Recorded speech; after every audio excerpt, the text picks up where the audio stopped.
क्योंकि पहले ये सब कुछ नज़र आ रहा था, अब ये बहुत कम नज़र आ रहा है। पुरानी कब्रें जो हैं वो यहाँ पर पहले से भी नज़र आएंगी। अब जैसे ये कब्र है अकील हुसैन मल अब्दुल क़य्यूम, 11 माह के बच्चे की कब्र है और 1982 की ये कब्र है, यानी आज से 43-44 साल पहले की ये कब्र है।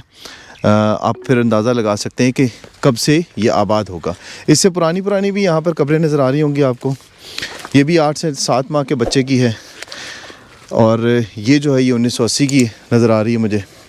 उसके बाद ये भी बहुत सारे बच्चों की, मुझे ये लग रहा है कि ये बच्चों का कब्रिस्तान है और इसके आगे जो है वो बड़ों का। अब ये भी देखिए, ये भी छोटी कब्र है, ये भी एक छोटी कब्र आपको नज़र आएगी। इसके साथ आसपास भी छोटे बच्चों के, ये देखिए ये 8 साल की बच्ची की है, ये 8 साल की बच्ची की कब्र है।